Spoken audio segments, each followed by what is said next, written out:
Ladies and gentlemen, please welcome Ben Kaufman, Nick Sedlet, and Elli Sharef.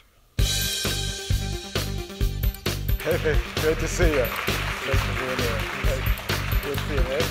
Elli, great to see you. Hey. Fasten your seatbelts and prepare to be disrupted. It's kitty time now, and we're really going to hear from the disruptors. Ben, last time I saw you, you had an egg thing, and it was separating eggs from yolk, and that someone had come to Quirky with. Tell, because I want a lot of people who don't know about Quirky. Sure. Take a minute or so and tell us about how you got into this business and what this business is. All right, I'll start with what the business is, and then I'll do how I got into it. We started the company about close to 6 years ago now, with the realization that the best ideas in the world aren't actually in the world. They're locked in people's heads. So we started a company with a 3-word mission statement. We wanted to make invention accessible. So Quirky is a website where people submit their product ideas. Most of them are consumer product ideas. They submit them in whatever format they have it. Some people have prototypes and patents and the whole thing. Some people have dreams and just sentences. Hey, wouldn't it be cool if X, Y, and Z? The world votes on which ideas are the best. We decide every week, every Thursday night, which ideas have sort of made it to the top of the list. And then we remove all the barriers between that inventor and some of the best retailers and customers in the world. So we do all the manufacturing, all the design, all the marketing, all that fun stuff. So we've done hundreds of products. We've paid millions of dollars back to the community. And I got into it because I was an inventor myself and realized that it was really hard to bring a product to life. And the people that were telling me no had no right to say no. They were investors or retail buyers or all these. No, I'm sorry. But, no, it's true. And I said, well, if the world wants something, why should there be any barrier to it actually being out there in the world? So how did it work, like with the thing that separated yolk from the egg? So Mark tell Fusco is he's a guy in Texas who went to the doctor's. Doctor said his cholesterol was high. He needed to lower his cholesterol. He said, how do I do that? He said, just stop eating egg yolks and so on and so forth. And so Mark went home and he realized that if he had an empty water bottle and he turned it upside down, it would create suction and it would basically suck the yolk out of the egg. But he didn't want to use old water bottles. He wanted a real product to do it. So he submitted that idea to Quirky. It got selected almost instantaneously because everyone recognized the problem. And 29 days later, it was at every Bed Bath & Beyond in the country. Amazing.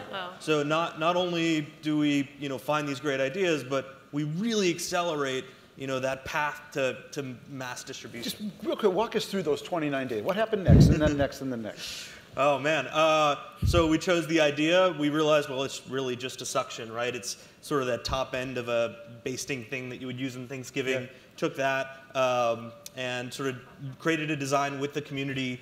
We said to the community of close to 1 million creative people, what should we call this thing? 5,000 names were submitted. They said, let's call it Pluck.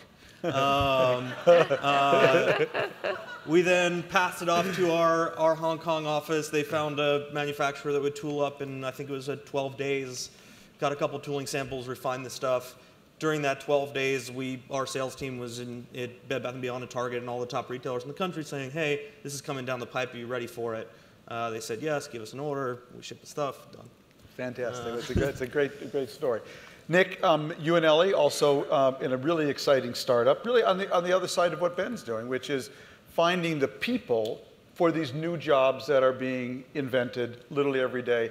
Tell us where your idea came from and explain to the folks just exactly how HireArt works. Yeah, so Elli and I have something called HireArt, and what we do is pre-screen employees on behalf of employers. So they'll tell us what they want, and it's our job to figure out how to identify the right candidates in the pool to pass on. So it replaces everything in their recruiting process from sourcing through the phone screen. And the way that we actually do the pre-screening itself is with what we call work sample interviews. And this is like something that is widely used. Elli's background is in consulting. She was at McKinsey, and McKinsey's famous for its case studies. I was a quant on Wall Street, and they do the same type of thing. And we were really inspired by the process and realized, a lot of other companies aren't really administering work sample interviews, although they're considered to be one of the best ways, according to organizational research, for evaluating prospective candidates. So we designed this process. We made it available in a web app, so anybody can come and take our interview, and then we'll use it to assess candidates. And really, what we're doing is trying to fill in the gap that the resume leaves, because specifically for recent college grads, because if all you have on your resume is a major and a GPA, and that's the only evidence of your education that you paid for, you're not really communicating that much to employers about your skills, because majors aren't really correlated with job opportunities anymore. What do you major in if you want to be a sales manager? Even if you want to be a marketer, like they're not necessarily teaching digital marketing, email marketing at these schools. And your GPA is, as Laszlo Bach was saying before, there are problems with that as well. And so we are trying to figure out how to think about candidates beyond what the resume tells you. So Elli, give me some examples of new, totally weird jobs that no one realizes are out there, besides like being marketing manager for Quirky. You know what I mean? Just totally new kind of thing, managing their incredible community. What are some of the things people knocking on the door, and then what kind of tests do you create, and how many people take it? So Tom, as you alluded in that question, the types of jobs that are being created today are so crazy that there's no way to imagine them even 3 months ahead of the job existing. So just some examples, Google has released its self-driving car that you guys have all heard of, and we're hiring the testers that are doing the QA on those cars. It's a job that didn't exist just a couple of months ago. Facebook has its public news feed. So somebody has to curate what's being shown in that public news feed, and it's a human being doing that. Google, again, has its Google Loon balloons. Somebody has to go put, I don't know if you have heard of these, they're balloons that exist in developing countries that provide wireless internet to people in those countries. And somebody has to go and exchange the batteries and deal with those balloons. These are jobs that didn't exist even a couple of years ago. And so somebody has to learn how to do them, and we're the ones that are testing for those jobs. So what might be an example of a marketing job, for instance, today? I'd like to go into marketing. I've had enough of this journalism stuff, okay? I want to rediscover, my marketing roots. And I want to get a job actually marketing for Quirky. Totally unusual company. What might Ben say to you? And then what might you put up as a test? And how do I take it, and how many people will take it? Yeah. So Tom, imagine you're doing one for Ben.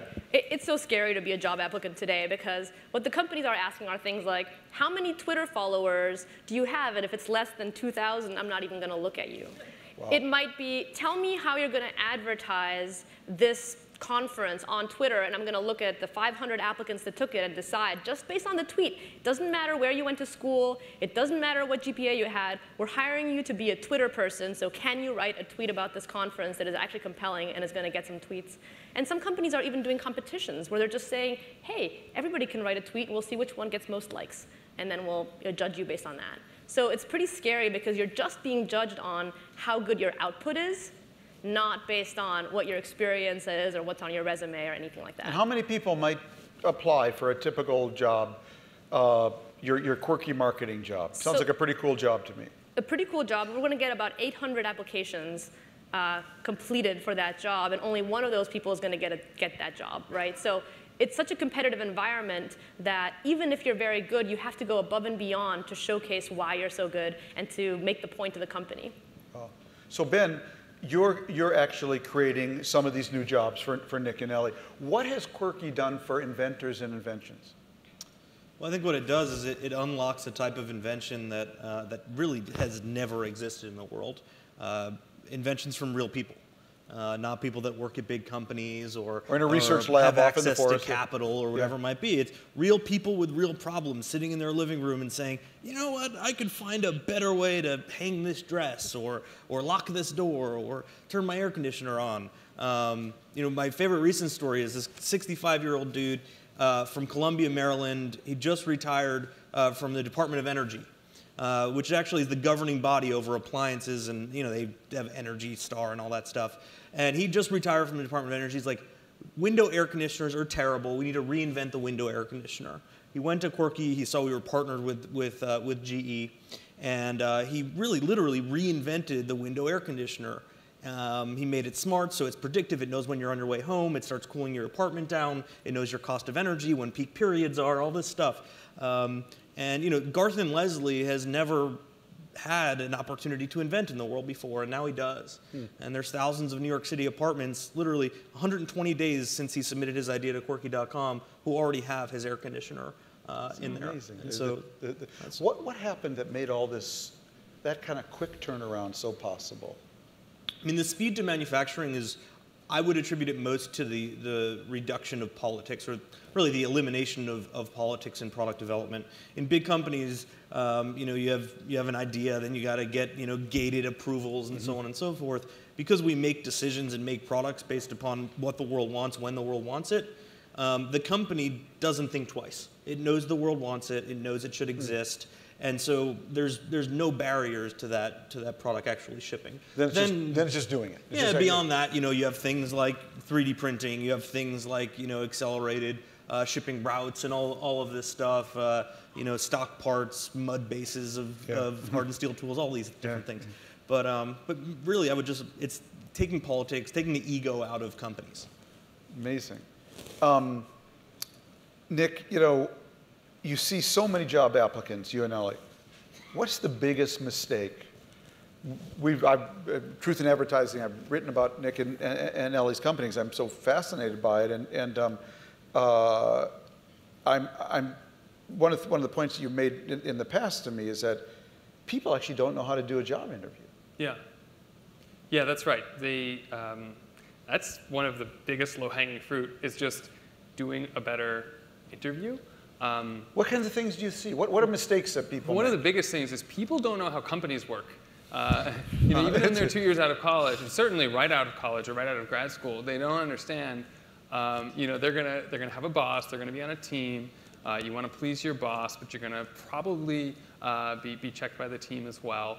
And it's your responsibility as a job applicant to try to figure out which skills you have intersect with the needs of the company. But most people, because they don't really know how the company works internally, can't really speak to its needs. And particularly, there are certain things where if you can just say in a job interview, I can do this.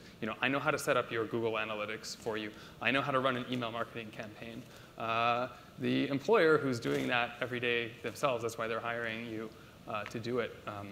That resonates a lot more with them, as opposed to just kind of reciting your credentials, because credentials just don't mean as much as what you can actually do. I mean, of course, like employers still like they use credentials, but I mean, I personally feel like it's because they just lack a better alternative, not because they like them. Elli, if you were, say, back at Yale right now and advising one of your roommates, say, for looking for a job, Might that roommate be orally? on the basis of everything you've learned, what would it be, and what do you think have been HireArt's biggest success stories that would justify that advice? So the first thing I would say is think of yourself as a product. The company is buying your product. What's the product going to make? What is the value it's adding? And how much can you charge for that product? And when you start thinking about yourself as something that somebody's going to need, you frame yourself in a different way. That's the biggest thing. The second thing I would say is, how are you going to hustle your way into a job? Because simply submitting a resume is not going to be enough. So what ins are you going to find? One of my favorite stories is an applicant was applying to a courier company. Okay, this company delivers things. And the applicant, instead of submitting a resume, asked for the courier to come to his home, pick up a little package with a little gift for the hiring manager, as well as the resume, and deliver it back to the company. Right? So that was an interesting approach to actually showing that they understood the value of the company. And you've also seen examples of someone working as a cashier suddenly turning themselves into a software programmer. I mean, tell us some of those stories. Yeah. My favorite example is a woman that applied through our site, Patricia, who was working in Detroit at Barnes & Noble. and she got laid off with a bunch of layoffs that happened. And what she did is she went online using online courses like Udacity and learned how to do Excel and other kinds of analysis. And she got herself a job as a data analyst through our site. And I just found that so heartwarming that she had the courage to, as a 45-year-old woman, go and try to find a different career for her that could actually work. What's interesting is she wasn't able to find that job in Detroit. She was doing it virtually with somebody here in the Bay Area that needed to hire and couldn't find the talent in the Bay Area. So Ben, if you were looking for new employees, you probably always are, and you hired HireArt, what would you tell Nick and Elli? Here's the ideal Quirky employee today. These are the kind of skills we need in our employees today. Yeah, I mean, for Quirky, it's always finding people who are going to fight for what they believe in. And I know that sounds cliche, but like, my favorite thing to do is walk into an interview and, you know, if the first thing they say is, I love what you built, I love the company, it's amazing, then I'm like, all right, this is never going to work. You know, I like when they come in and be like, why did you change the community reward structure to do X, Y, and Z? And so, you know, we try to build a culture at the company where, you know, you're always wanting the company to be better and you're never happy. And so, really, I would say, find me people that are going to push us to be a better business. And, yeah, and find people that are quirky. But it's interesting, right? You can't actually see that on a resume, which is why we started the company, because we felt like you had to give people an outlet to showcase who they really are. And we have these 2-minute videos where you can actually say, I want to work at Quirky because... Makes perfect sense, yeah. You submit a YouTube video. Yeah, you can, exactly, a YouTube video, or you can record it on your mobile phone or on a webcam. So Ben, is there a Chinese Quirky? And would it be problematic for you if there were? I mean, they knocked off everything. Have they knocked off Quirky yet? I mean, you know, there actually is one that popped up recently, since before our last call. But here's the thing. I think, you know, the culture of making invention accessible is different in every country. You know, the mission of the business is to make invention accessible, and you know, the barriers to invention in China isn't manufacturing like it is in the United States, right? It's other things like distribution and branding and marketing and things like this. So, you know, what Quirky does is sort of brings all of these different companies together, all these different disciplines together, and so there are competitors, there are copycat Quirkies, but none that have the full picture like we do, and you know. We'd like to expand internationally. We're just starting it. There's Quirky in Germany and Quirky in France, and soon to be Quirky in Japan. And you know, we're just trying to find places where invention exists and the tool set we provide is helpful. So Beth Comstock was here from GE and just, you know, proudly talks about her collaboration with Quirky. Beth was here before lunch, and like, what is like culturally? Like, that must be kind of interesting sometimes when you're on one side of the table and GE... We're a lot alike, right? Yeah, exactly, yeah. And GE's on the other side of the table. So what is the collaboration? What do you do for them, and how does it work? I think the reason why the Quirky and GE relationship works so well is because we're so complementary to one another. The things that Quirky's good at, GE isn't good at, and the things that GE's good at, Quirky is not. So if you're talking about really scaling something or regulatory testing, compliance, all that stuff, GE knows a lot more about that than Quirky does. If you're talking about you know, things like embracing community, finding ideas, speed, agility, you know, Quirky's there. I think if we had more overlap, it would be a lot harder. So even though we operate the companies in very different ways, we're sort of tied to the same belief, which is invention moves the world forward, and there should be more of it. And so. I mean, we've been working with them for 2 years now, and we keep signing up for more. So I wouldn't have it any other way. They're I call them the OG invention company. They're the original. That's great. Nick and Elli, whichever one of you want to take this, you know, we talked this morning with Sebastian Thrun about the skills gap. But one thing I've learned from you guys is that there's actually an information gap. You know, talk about that a little bit, and what that means. Yeah, there's information about the labor market is really disorganized, and it's becoming increasingly disorganized. Like, just in terms of the job titles that are out there, it's really hard to make sense of what is available. So from a candidate perspective, there's this horrible, daunting task of figuring out where you fit in, what is even out there, and you know, how to cross-reference that with your skills.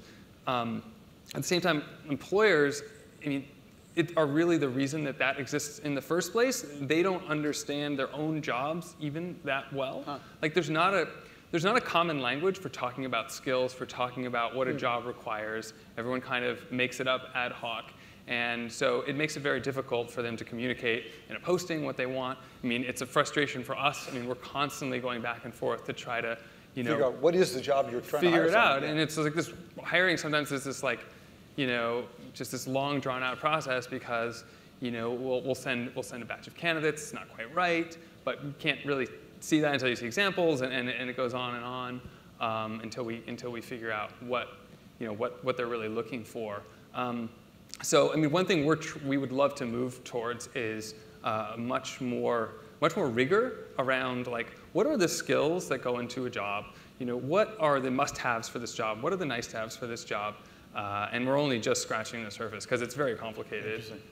I have a feeling there are going to be a few questions for you guys, so the microphones are down, and let's fire away. Please, over there. And if you'd introduce yourself. My name is David Radke. I wanted to ask Beth this earlier, but since you're here, I'll ask you as well. I volunteered at a place called Hacker Lab in Sacramento. It's sort of a makerspace. I was wondering what your and GE's level of involvement in sort of makerspace. She talked about kind of temporarily dropping off kind of a 3D printer or whatever, and we kind of have a setup over there we have kind of available all the time. And we even have high school and middle school teams working on robotics and stuff out of there. And so what's kind of your involvement, and maybe I guess through you as well as GE's involvement in sort of the makerspace kind of aspect, and getting younger people involved in that and getting them kind of the idea that inventing is something you can do with yourself? Yeah, GE has a program called GE Garages where they set up maker spaces. Sometimes they're temporary, other times they're permanent or semi-permanent. I truly believe in getting kids around machines as early as possible. I grew up in a factory. My mom ran a injection molding factory in Queens, and so I would try to skip school and go there as much as possible. And I not to get her in trouble, but I swear if she didn't make me load pushers into nail polish dispensers at a young age, I probably wouldn't have Quirky. I had started to understand how things are made, and so I'm a big believer in it. And GE's been a supporter of Tech Shop, and they have their garages program, and so on and so forth. So. Great, thank you. Over here. Hi, I'm Heather McGowan, and I'm an innovation strategy consultant working in higher ed. And the way I see it, you guys work on the market demand side of things. There's a lot of market demand to figure out how to screen people for jobs that recently were conceived or democratize innovation. Tom, when you talk about the social contract, and this is really for all of you guys, how can we create a social contract that protects the market supply, the innovation and higher ed's piece that I look at, that continues to allow the market demand side to grow? Elli, why don't you grab that if you'd like. So just to clarify your question, is it how do we align? What kind of social contract would protect, when we think about educating students today, or people in this room, we're all value creation units now. We're going to make some of our money on Quirky and Uber and some of our money on jobs. How do we create a social contract that protects that population, but it still allows the entrepreneurship and the innovation that's happening in this sort of big disruption we're in? Yeah. I mean, I would frame the question a little bit almost broader than that, which is, I think everybody has to be an innovator in everything they do at work all the time anyways. So what Quirky is doing is so fascinating to me because what he's saying it takes to be an inventor, it also takes to be a job applicant. You're not going to succeed in the workplace if you're not creating new crazy value all the time. So I'm not sure how you protect that as much as that you have to provide that no matter where you go. Thank you. Please. Hi, my name is Elaine Rosenblum, and I own an educational company in Atlanta, Georgia. And my question is for Mr. Kaufman, and it's a selfish one. How does the confidentiality work on when you submit an idea, and what rights do inventors have once you accept an idea and it's on the shelf in Bed Bath & Beyond? Sure. I swear it's always the third question. Like wherever I go, the IP thing. I feel good that I'm on time. Yeah, thank you. It's perfect. We do a lot to protect our inventors. So when you submit the idea to the site, you actually you own the idea fully. Quirky has no rights to it until which point we say we're going to make it and start investing money in it. At that point, you transfer the rights over to us. We give you a perpetual royalty in the product, and then we actually have to bear all the expense of protecting you. So, I'll give you an example. Restaurant owner Bill Ward in South Carolina submitted a dustpan where it actually cleans your broom as you sweep, because the dust bunnies get in the bristles. He submitted it as just an idea. We helped him. We took on the responsibility of getting him a patent and all this stuff. OXO is a big kitchen company, ripped it off. We defended Bill and made sure that he was handled correctly. So we fight for our inventors. There's really only two reasons why Quirky works, and one is culture of the company, and the second are the trust of the community and the inventor base. So. What is the craziest idea that's been submitted to you? Oh boy. Or the top two, or one, or what? What rating is this program? This is not live stream. Okay, so all right. You're okay. We have an editing button. There's all sorts of stuff. I mean, we get 4,000 ideas a week. Wow. So you can imagine the intelligence of the world coming together to solve. I'll tell you what's funny is there's a lot of repeat ideas. Suntan lotion back applicators. We probably see about 15 to 20 of those a week. Key finders, probably about 45 to 100 key finders a week. Like there's a lot of common themes, but there are some quirky ones. I'll spare you. Okay, thanks, man. Over here.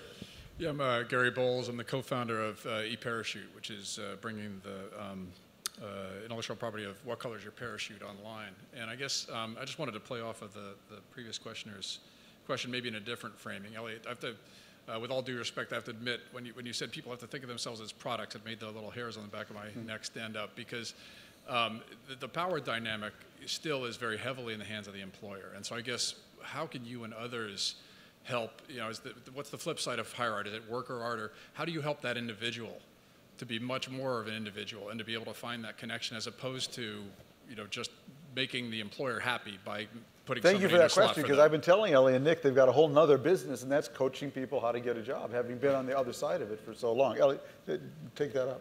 So one idea we're exploring right now, and I'd love some feedback on it, is when applicants take our online interview, we grade them on a rubric, and we have a lot of data on each person, what they were good at, what they were bad at. And one idea we're exploring is giving that data back to them and saying, look, here's what we thought were your strengths were. It turns out you were applying for a data analyst job, but you're super interpersonal, and you have great communication skills. Maybe you should be in sales or in a job where that is actually appreciated. You're applying to the wrong kinds of jobs. So that's one idea we're just starting to explore, but you're right. Right now, the dynamic is very much skewed toward the employer because there are so many more job applicants than there are jobs, and it's a fight for how do I get a job at Google or at one of these companies. Thank you. Thank you. Tom Kacharvi, author of a book on next generation jobs and skills that are required. What is a recent liberal arts graduate do to differentiate themselves and demonstrate value add at a time when many employers are looking for specialization? Nick, do you want to take that? Yeah, I can take that. We'll come to HireArt and demonstrate your skills. But other than that, we see a lot of candidates putting online courses on their resumes. And I know Sebastian Thrun was saying, well, accreditation's still in its primitive stages, but people are using that to signify that they have skills. I mean, I would